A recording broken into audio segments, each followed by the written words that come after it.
As-tu déjà entendu l'histoire du bâton qui se transforme en serpent? Peut-être que tu crois la connaître. Peut-être que tu penses que ce n'est qu'un vieux récit pour enfants.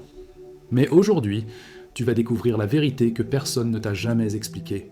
Ce miracle, révélé à Moussa, alayhi salam, cache l'un des plus grands secrets du Coran. Et si tu ne comprends pas ce que cela signifie pour toi aujourd'hui, tu risques de passer à côté de l'un des plus puissants appels d'Allah subhanahu wa ta'ala. Ce n'est pas juste une histoire de prophète, c'est un miroir spirituel. Ce serpent qui effraie, c'est ta peur, ton passé, ton péché. Ce bâton que tu crois inoffensif, c'est l'arme que tu ignores. Allah veut te montrer que ce que tu redoutes le plus peut devenir ton plus grand miracle. Mais encore faut-il que tu ouvres ton cœur. Dans ce voyage unique, tu vas redécouvrir le rôle du prophète Moussa, alayhi salam, la patience des élus et les véritables mystères islamiques cachés dans ce simple geste. Jeter un bâton au sol. Tu vas comprendre ce qu'est la miséricorde d'Allah quand elle descend silencieusement dans ta vie. Et surtout, tu vas voir comment, aujourd'hui, ce miracle ancien continue d'agir dans ton propre quotidien. Alors je t'invite à rester jusqu'à la fin de cette vidéo. Car ce que tu vas entendre peut transformer ta façon de voir les épreuves, les miracles et ta relation avec Allah. Beaucoup de ceux qui regardent nos vidéos ne sont pas encore abonnés. Si tu ressens que ce message t'est destiné, abonne-toi dès maintenant à Les Voix de la Lumière, active les notifications et rejoins cette communauté d'âmes qui cherchent la vérité et la lumière. Ce que tu vas apprendre aujourd'hui peut devenir ton arme spirituelle la plus puissante. Ne détourne pas le regard. Allah t'a guidé ici pour une raison. Commençons. Il est des versets dans le Coran qui, lorsqu'on les lit avec un cœur éveillé, provoquent un frisson, une sorte d'électrochoc spirituel. L'un de ces versets se trouve dans la sourate Taha, 20, 17, 21, lorsque Allah subhanahu wa ta'ala ordonne à Moussa, alayhi salam, de jeter son bâton à terre. Et voilà que ce simple bâton devient une énorme serpente vivante, se mouvant avec puissance. Pour un cœur distrait, cela ressemble à une simple histoire, mais pour celui qui cherche les hidden truths, c'est un rappel éclatant de la présence active d'Allah dans les moments de peur, de doute et de confrontation. Imagine un instant, Moussa, alayhi salam, seul dans le désert, recevant pour la première fois la parole directe d'Allah. Son cœur bat, son esprit vacille, et Allah lui demande de jeter ce qu'il tient fermement dans sa main, son bâton, son appui, son repère. Lorsqu'il le fait, le bâton devient un serpent rapide et terrifiant. Et que fait Moussa? Il fuit, il a peur, comme toi et moi, il panique devant l'inconnu. Mais Allah l'appelle « Ne crains rien, je suis avec toi ». Voilà le cœur du miracle, la confiance absolue que l'on doit accorder au divin, même lorsque tout semble effrayant. Ce miracle n'est pas uniquement un défi contre Pharaon. C'est un symbole vivant de ce que représente la foi. Transformer l'ordinaire en extraordinaire par l'ordre d'Allah. La canne de Moussa était un simple morceau de bois, mais par la volonté divine, elle devient une preuve tangible. Dans le islamique mysticisme, cela nous enseigne que ce que tu considères comme banal dans ta vie peut devenir miraculeux si Allah le veut. Un simple geste, une parole, un pas dans la bonne direction, et le miracle se manifeste. Mais ce n'est pas tout. La serpente de Moussa, alayhi salam, a aussi un message caché, celui de la transformation. Ce qui fait peur n'est pas toujours mauvais. Ce qui semble menaçant peut être un chemin vers la vérité. Le serpent n'était pas une malédiction, mais un message. Et dans ton quotidien, il y a aussi des serpents, des épreuves qui te font fuir, des situations que tu ne veux pas affronter. Mais peut-être sont-elles là, non pas pour te détruire, mais pour révéler ta capacité à faire confiance à Allah. Et maintenant que tu as vu comment un simple bâton est devenu le premier miracle de Moussa, il est temps de découvrir comment ce miracle a provoqué un effet en chaîne dans la cour du Pharaon, et comment cela nous concerne encore aujourd'hui. Car le prochain signe ne parle plus d'un bâton, mais de ce qui se passe lorsque la miséricorde d'Allah rencontre l'orgueil humain. La scène est grandiose, une des plus puissantes de tout le Quranic Mysteries. Moussa, alayhi salam, entre dans la cour du Pharaon, un homme qui se prend pour un dieu, qui fait plier des peuples entiers sous son pouvoir. À ses côtés, son frère Haroun, alayhi salam, et devant eux, un roi arrogant, ses sorciers, ses gardes, son peuple. Et au milieu de ce tumulte, un miracle divin sous la forme d'un bâton devenu serpent. Tout semble disproportionné. Comment un prophète avec un simple bâton pourrait affronter un empire? Et pourtant, c'est exactement ce que la foi enseigne. Avec Allah, le plus petit devient invincible. Ce moment est décrit dans la sourate Al-Araf, 7 106, 117. Pharaon ordonne à ses magiciens de défier Moussa. Ils jettent leurs cordes et leurs bâtons, qui, par illusion, semblent se mouvoir comme des serpents. Le peuple acclame. Pharaon sourit, sûr de sa victoire, mais Moussa ne recule pas. Il jette son bâton, et celui-ci avale toutes leurs illusions. Subhanallah. Le miracle ne fait pas que surpasser l'illusion, il la détruit.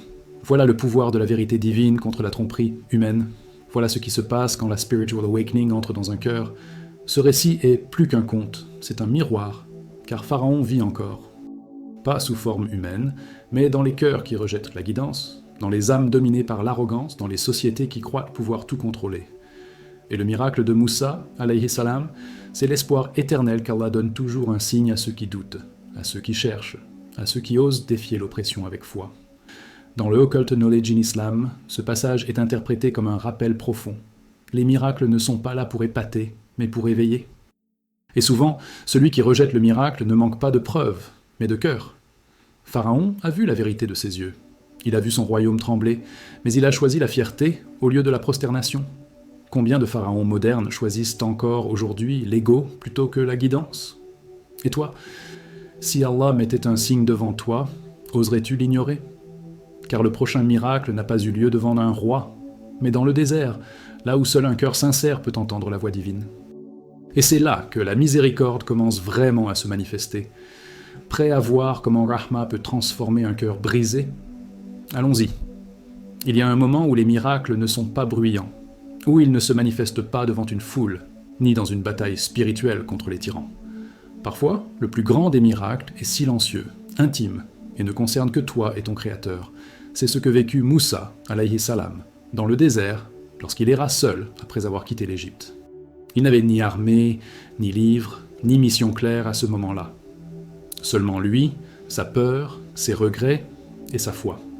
C'est dans cette errance, décrite dans la sourate Al-Qasas, 28, 21, 24, qu'il arrive à un puits à Madian. Il y voit 2 femmes en difficulté, incapables d'abreuver leurs bêtes. Sans réfléchir, il les aide. Puis, il s'assoit à l'ombre, seul, et dit cette prière bouleversante. « Ô mon Seigneur, je suis dans le besoin absolument de tout bien que tu feras descendre vers moi. » Voilà un homme brisé, épuisé, sans toi, qui ne demande pas de miracles spectaculaires, mais juste un peu de rahma, un peu de bonté. Et que fait Allah subhanahu wa ta'ala? Il transforme cette prière en réponse immédiate. Les femmes reviennent avec leur père, qui propose à Moussa un emploi, un toit, et même le mariage avec l'une de ses filles. Subhanallah. En un jour, sa vie change. Voilà le miracle de la rahma, discret mais bouleversant. C'est ce que le Islamic Philosophy nous enseigne. Celui qui donne sans attendre, qui agit dans le silence, reçoit souvent la plus grande récompense. Mais ce passage a une autre leçon, celle du cœur sincère. Moussa n'a pas demandé la gloire, il n'a pas supplié pour être prophète. Il a simplement exprimé son besoin avec humilité, et c'est cela que beaucoup oublient aujourd'hui. On veut que nos invocations soient exaucées. Mais est-ce que notre cœur est vraiment soumis? Est-ce qu'on agit avec bienveillance, sans caméra, sans reconnaissance? Car c'est souvent dans ces moments-là que les Mysterious Events Explained Through Islam se produisent, quand personne ne regarde, mais qu'Allah, lui, voit tout. Et ainsi, c'est dans cette phase de calme, de reconstruction, que Moussa, alayhi salam, reçoit enfin la mission divine. Il a trouvé un foyer, une famille, mais maintenant, Allah l'appelle à retourner en Égypte. La Rahma s'est manifestée. Et maintenant, le vrai combat spirituel va recommencer. Que se passe-t-il lorsque le cœur miséricordieux doit affronter à nouveau l'injustice? La suite est encore plus puissante. Imagine la scène. Moussa, alayhi salam, désormais marié, stabilisé, en sécurité, traverse le désert avec sa famille. Le calme semble enfin revenu. Mais c'est précisément là, dans le confort retrouvé, qu'Allah subhanahu wa ta'ala décide de lui parler à nouveau. C'est dans une nuit obscure sur le mont Sinaï qu'un feu mystérieux attire son regard. Il s'en approche et entend la voix sacrée « Moi, je suis ton Seigneur, ôte tes sandales » Sourate Taha 20, 11, 14. Ce n'est plus un simple miracle, c'est la rencontre, c'est l'élévation, c'est la mission. Et quelle mission? Retourner en Égypte, affronter Pharaon, libérer un peuple entier. Tu te rends compte? Un homme seul, autrefois fugitif, maintenant choisi pour être le sauveur des enfants d'Israël. Voilà ce que le Spiritual Awakening signifie dans le Islam. Ce moment où Allah prend un cœur ordinaire et en fait un instrument de sa lumière. Moussa, alayhi salam, aurait pu refuser, il aurait pu avoir peur. Mais il a dit « Ô mon Seigneur, ouvre-moi ma poitrine » Taha 29-25. une invocation sublime que nous récitons encore aujourd'hui. Cette invocation nous enseigne une vérité puissante. Quand tu es sincère avec Allah, tu n'as pas besoin de plan parfait, seulement d'un cœur ouvert. Car c'est Allah qui guide, Allah qui soutient, Allah qui transforme les faiblesses en armes spirituelles. Dans le islamic mysticisme, ce moment est vu comme le point de bascule. La rahma devient responsabilité. Et c'est ce que chacun d'entre nous vit à sa manière. Quand Allah t'accorde une paix, ce n'est jamais juste pour toi. C'est souvent pour te préparer à servir, guider, libérer d'autres. Mais attention, même avec cette mission sacrée, Moussa, alayhi salam, reste humble. Il demande à Allah d'envoyer son frère Haroun, alayhi salam, avec lui. Pourquoi ? Parce qu'il connaît ses limites. Il sait que sa langue est lourde. Et cela nous enseigne quelque chose d'immense. Le prophète de la parole était d'abord un homme du silence. Allah ne choisit pas les plus éloquents, il choisit les plus sincères. Voilà un Quranic mystery que l'orgueilleux ne comprendra jamais. Et maintenant, Moussa revient en Égypte. Mais il ne revient pas seul. Il revient avec la lumière divine, la foi brûlante et la certitude qu'Allah est avec lui. Et pourtant, le cœur du pharaon est encore plus dur que la pierre. Que se passe-t-il lorsque même les miracles ne percent pas les ténèbres ? Le dernier signe, le plus mystérieux, arrive. Pharaon a vu les signes. Il a vu la mer se fendre, les grenouilles, le sang, les sauterelles. Il a vu le bâton devenir serpent. Il a entendu les avertissements, les appels à la foi. Et pourtant, son cœur est resté fermé. Il a rejeté la vérité, non par ignorance, mais par orgueil. Ce dernier enseignement est crucial. Le miracle ne change rien si le cœur refuse d'écouter. Allah subhanahu wa ta'ala nous dit dans la sourate Al-A'raf 701 « Nous leur avons apporté des signes, mais ils n'avaient pas la foi. » Subhanallah, ce n'est donc pas l'absence de preuve qui perd l'homme, c'est l'absence de soumission. Et c'est là que le lien avec le prophète Muhammad devient profond. Lui aussi a été confronté à des cœurs durs, à des Quraysh arrogants, à des hommes qui disaient « Si tu es vraiment prophète, fais descendre un miracle du ciel. » Mais le prophète savait, comme Moussa, alayhi salam, que le vrai changement vient de l'intérieur. Voilà pourquoi l'islam insiste tant sur l'intention, niyya, sur la pureté du cœur. Même face au miracle, le cœur qui ne veut pas croire ne croira jamais. Dans le Occulted Knowledge in Islam, on comprend que beaucoup de miracles dans le Coran ont une double fonction, récompenser les croyants et exposer les hypocrites. Pharaon n'a pas été puni pour ne pas avoir vu, mais pour avoir vu et choisi délibérément de nier. Et c'est exactement ce qui arrive aujourd'hui dans nos sociétés modernes. Allah nous montre des signes, dans la nature, dans la mort, dans les rêves, dans les coïncidences qui n'en sont pas. Mais est-ce que nous regardons avec des yeux de foi ou des yeux d'orgueil ?